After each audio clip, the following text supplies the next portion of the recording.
गुरु कैसे बनते हैं? ऐसे तो सब कोई संसार में कुछ न कुछ सिखाने वाले होते, कुछ कुछ सीखने वाले होते। एक ड्राइवर भी गुरु बन जाता है कभी कभी, उनको भी लोग गुरु जी कहते हैं। किसी को सिखा दिया तो गुरु जी हो गए। पढ़ाने वाले भी गुरु कहलाते हैं। संसार में मुख्यतः कबीर साहब ने 7 गुरु का वर्णन किया है। कहा कि प्रथम गुरु है माता पिता। माँ और पिता को अवश्य गुरु मानना चाहिए, क्योंकि माँ और पिता ना होते तो संसार में हम लोग नहीं आ पाते। उन्हीं की कृपा से हम लोग संसार में आए हैं, और वो जैसे गढ़े हैं वैसे हम लोग हैं। जैसे बच्चे को माँ बड़े ढंग से पालती भी है, और यहाँ तक देखा गया कि सुंदर बनाने का काम भी माँ ही करती है। तो धर्म शास्त्रकार कहते हैं कि माँ और पिता को प्रथम गुरु कहा गया है। प्रथम गुरु माता पिता जो रज विरज की दाता। दूसर गुरु मन की धाई, गिरह बास की बंद छुड़ाई। तीसर गुरु जिन धरिया नामा, ले गांव पुकारे ठामा। चौथा गुरु जिन शिक्षा दिना, जग व्यवहार सबे को चिन्ना। पंचम गुरु जिन वैष्णव किन्ना, राम नाम का सुमरन दिना। छठा गुरु भरमगढ़ तोड़ा, दुविधा मिट्टी एक से जोड़ा। सातम गुरु सत शब्द लखाया, जहां का तत्व तहां पहुंचाया। 7 गुरु संसार में, चेला सब संसार। सदगुरु सोई जो भव जल उतारे पार। संसार में सदगुरु श्रेष्ठ होते हैं। सदगुरु किसको कहते हैं? तो कहा सदगुरु सब कोई नहीं बन जाते। गुरु तो बहुत बन जाएंगे, लेकिन सदगुरु सब कोई नहीं होते। तो सदगुरु कौन होते? कहा जीवित अवस्था में, मरने पर नहीं, जीवित अवस्था में जिन्होंने 5 शरीरों को पार कर गया हो, अपने आप को शब्दातीत पद में अवस्थित कर लिया हो, ऐसे महापुरुषों को संत सदगुरु कहते हैं। अब रह गई बात यह भी समझें कि जीवित अवस्था में तीनों आवरणों को पार कर गए। कितने आवरण हैं? 3। कौन कौन? अंधकार, प्रकाश और शब्द। इन तीनों आवरणों को जो पार कर गया हो और शब्दातीत पद में अपने आप को अवस्थित कर लिया हो, उन्मुनि रहनी में जो सदा रहता हो, ऐसे महापुरुषों को सच्चे संत सदगुरु कहे जाते हैं। इसलिए उनके द्वारा जो स्थिति बनेगी तो क्या होगा? तो कह रहे हैं कि वह क्या कहेंगे? उनका ध्यान करने से आपका कल्याण होगा। सबका ध्यान करने से कल्याण होने वाला नहीं है। इसलिए धर्मशास्त्रकार कहते हैं कि ऐसे गुरु का मानसिक पूजा करने से बहुत लाभ होता है। धर्मशास्त्रकार ने कहा कि अगर ऐसे गुरु मिल जाए तो कैसे वो होते हैं? का ऐसे गुरु मिल जाए तो समझिएगा कि ब्रह्म मिल गए मुझे। वे अगर कुछ खाते पीते हैं, समझिएगा ब्रह्म खा रहे हैं। चल रहे हैं तो ब्रह्म चल रहे हैं। यहाँ तक याद रखें, किसी को उपदेश कर रहे हैं तो ब्रह्म बोल रहे हैं। सगुण साकार में साक्षात ब्रह्म होते हैं। संत महात्मागण कहते हैं कि ऐसे गुरु का दर्शन क्या लाभ देता है? तो गोस्वामी जी महाराज कहते हैं कि संत दरस को जाइए, कबीर साहब की वाणी भी है, संत दरस को जाइए तज ममता अभिमान, ज्यों ज्यों पग आगे धरे कोटि यज्ञ समान। गोस्वामी जी महाराज कहते हैं इस आगे दूसरी जगह का ऐसे संतों का दर्शन करने से बहुत लाभ होता है। क्या लाभ होता है? कहा पापियों का पाप समाप्त हो जाता है। उदाहरण रूप में आपको मैं सुनाता हूं। को अत्यंत पापी व्यक्ति संसार में हो, बहुत पापी, जिसके चलने समझिएगा कि धरती कांपने लग जाए, इतना बड़ा कोई अगर पापी हो जाए तो का ऐसे पापी व्यक्ति अगर संत का दर्शन कर ले तो उन जीवों का कल्याण होगा, दुर्गति को प्राप्त नहीं होगी। अगर दर्शन नहीं कर पाया, संजोग से उनका शरीर छूट गया, याद रखिएगा थोड़ा सा, क्या परिणाम होगा अगर ऐसे संत उस शरीर जो छूट गया जिनका, अर्थात उस लाश को देख ले, तब भी उस जीव की दुर्गति नहीं होगी। ऐसा भी अगर नहीं हो पाया, जहां पर जलाया जाता है, जलाने कर में धुआं उठता है, कहा अगर धुआं देख ले ऐसे संत, फिर भी उस जीव की दुर्गति नहीं होगी। धुआं भी नहीं देख पाया, यदा कदा अगर ऐसे संत को जले हुए राख दिखा दिया जाए, तब भी उस जीव की दुर्गति नहीं होगी। इतना ताकत उनमें होती है।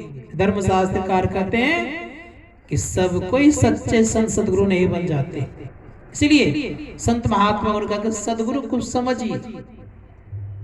बड़े सुंदर शब्दों का प्रयोग किया है चरणदास जी महाराज ने। चरणदास जी महाराज कहते हैं जो गुरु होते हैं उन एक विशेषता क्या होती है, का वो माता पिता और ईश्वर से भी श्रेष्ठ होते हैं। उन्होंने कहा कि पिता से माता 100 गुना, सुत को राखे प्यार, मन से ती सेवन करे, तन से डांट अरुगार। पिता से मां 100 गुना श्रेष्ठ हैं।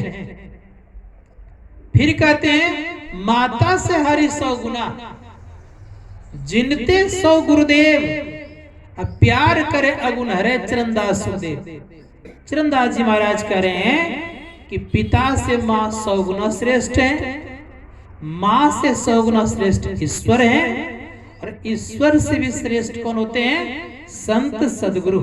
इसलिए कहा कि प्यार भी करते हैं, अगुण भी हरते हैं, अर्थात जीवों के अंदर जो दुर्गुण होता है उसको हरण करने काम संत सदगुरु करते हैं। यह काम केवल सदगुरु को ही प्राप्त है और कोई नहीं कर सकते। धर्मशास्त्रकार कहते हैं कि गुरु को तुरंत कोशिश करना चाहिए अपने जीवन में उतारने का। गुरु जीवन में जिनके उतर गए ठीक ठीक, जो गुरु के पद चिन्हों पर चलना प्रारंभ कर दिए, उनका कल्याण सुनिश्चित है। संसार के तमाम लोग, यहां तक याद रखिएगा कि चेला बनाते हैं, लेकिन संत गुरु को भी चेला बनाते नहीं, वो गुरु ही बनाते हैं। पारस सोना बना सकता है लेकिन पारस नहीं बना सकता, लेकिन सदगुरु चेला नहीं बनाते, शिष्य नहीं बनाते, वो गुरु ही बनाते हैं। इसलिए प्रयास करना चाहिए जीवन में कि गुरु को सर्वोपरि मानना चाहिए। उपनिषद में आया है कि यथा गुरु तथा देवो, देव से मतलब होता है यहाँ पर ईश्वर का, जैसा गुरु होता है वैसा ही ईश्वर होते हैं, दोनों में कोई फर्क नहीं होता है। लेकिन कहीं कहीं कहा गया है कि परमपिता परमात्मा से भी श्रेष्ठ गुरु होते हैं। कौन गुरु? जिन्होंने आत्म साक्षात्कार कर लिया उसको सदगुरु कहते हैं। क्यों? कि परमपिता परमात्मा किसी जीवों को मार्ग नहीं बताते, लेकिन सदगुरु अपने शरीर में आकर के मार्ग बताते हैं, राह दिखाते हैं, रास्ते पर चलाते हैं, दुर्गुण से बचाते हैं, साथ ही साथ परम तत्व परमात्मा तक पहुंचाने का भी काम करते हैं और परमात्मा मिलाकर के सारे दुखों का अंत करते हैं। इसीलिए परमपिता परमात्मा से भी कहीं कहीं श्रेष्ठ गुरु होते हैं। इसीलिए कबीर साहब ही नहीं केवल और महापुरुषों ने बहुत कुछ कहा है। संत महात्मा गण कहते हैं कि समझना चाहिए हम लोगों को गुरु कितना महत्वपूर्ण के होते हैं। अब रह गई बात यह, हम लोग कृष्ण को अधिक मानते हैं, भगवान श्री कृष्ण को मानते हैं। प्राय घर में लगभग लड्डू गोपाल जी जरूर होंगे, लोग बैठाते भी हैं। लेकिन आज एक बात हम लोग को जानना भी चाहिए, जब तक अर्जुन अपने कृष्ण को सखा मानते रह गए, कल्याण नहीं, दुख उनके खत्म नहीं हुए पूरा पूरा। नारद जी के कहने पर नारद जी ने कहा अर्जुन से कि अर्जुन देखो, तुम कृष्ण को सखा मानते हो, ये ठीक काम नहीं कर रहे हो। सखा तुम्हारे हैं, मैं मान रहा हूं, भगवान ने तुम्हें ये मौका दिया है, मानो। लेकिन तुम अगर निज कल्याण चाहते हो, अपना कल्याण चाहते हो, तो कृष्ण को तुम गुरु रूप में मानो। जब तुम गुरु रूप में मानोगे, तुम्हारे रोम रोम से कृष्ण कृष्ण की आवाज उठेगी। कृष्ण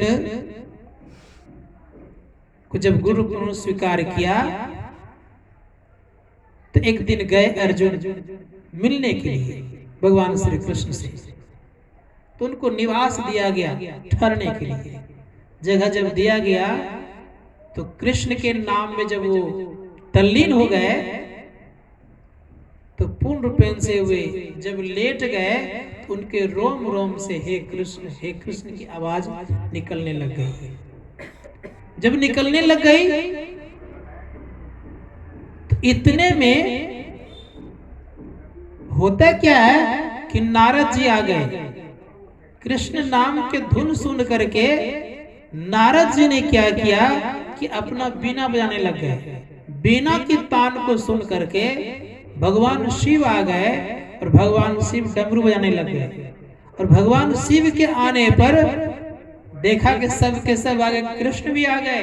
और कृष्ण उनके पैर के नीचे बैठ करके और उस चीज को सुनने लग गए, और सब को कृष्ण के धुन में सब नाचने लग गए।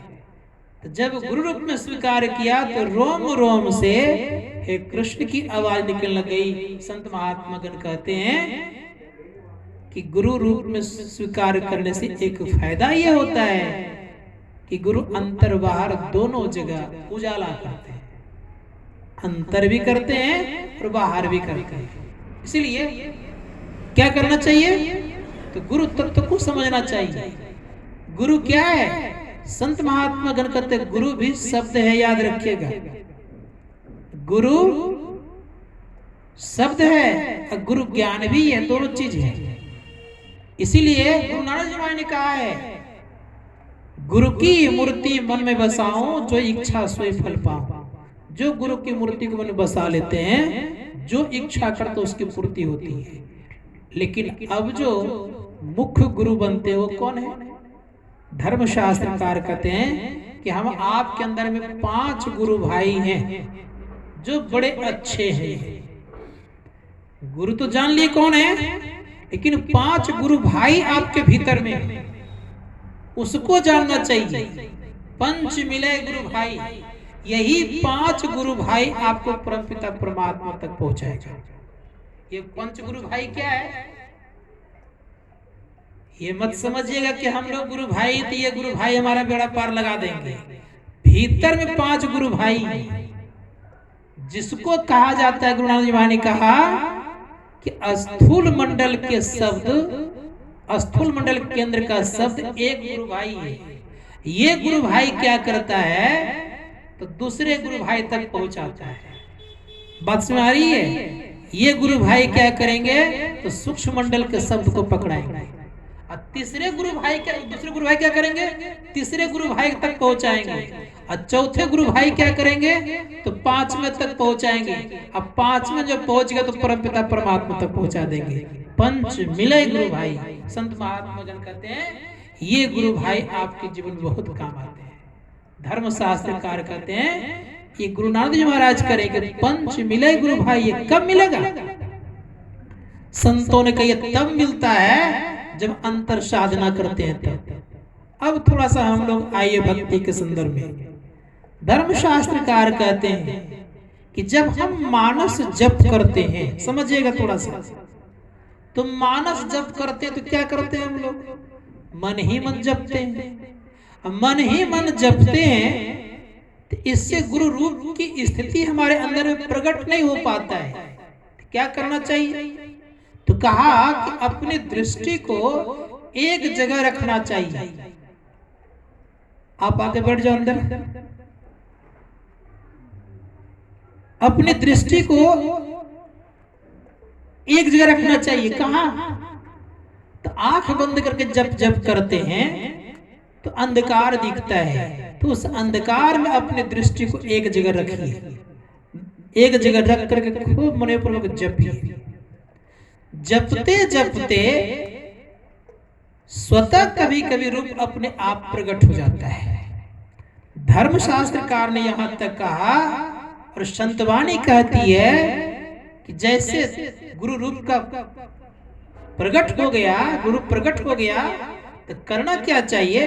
तो संत शिवनारायण स्वामी जी महाराज कहते हैं, निहारो यारो गुरु मूर्ति की ओर, गुरु मूर्ति सुरति बिच निरखो तब उर होत इंजोर। उसके अंदर में क्या होगा? तो वो गुरु रूप क्या होगा? तो बिंदु रूप में परिणत हो जाएगा। संत महात्मा गण कहते हैं कब होगा? जब खूब से आप निहारेंगे, निहारते निहारते जब एक ही जगह अंदर में गुरु को देखेंगे तो बिंदु में परिणत हो जाएगा। इसी को दूसरे शब्दों में कहा गया, सुरतिया नैना से ना टरे। अगर बिंदु दिख गया और वो टारने पर भी अगर नहीं टरता है, उन साधकों को क्या होगा?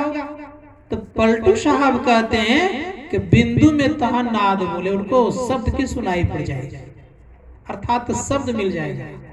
तो शब्द जैसे मिलेगा तो प्रथम गुरु भाई मिल गया आपके। धर्मशास्त्रकार कहते हैं कि जो इस गुरु भाई को पकड़ लेता है तो ये गुरु भाई बेड़ा पार लगा देता है। इसीलिए धर्मशास्त्रकार ने कहा कि प्रत्येक व्यक्ति के अंदर में शब्द होता है, उस शब्द को सुनना चाहिए। अब क्या है? गुरु भाई के मिलने से ब्रह्म ज्ञान भी उपजता है। अनहद बाजे निजर झरे उपजे ब्रह्म ज्ञान। क्या उपजेगा अंदर में?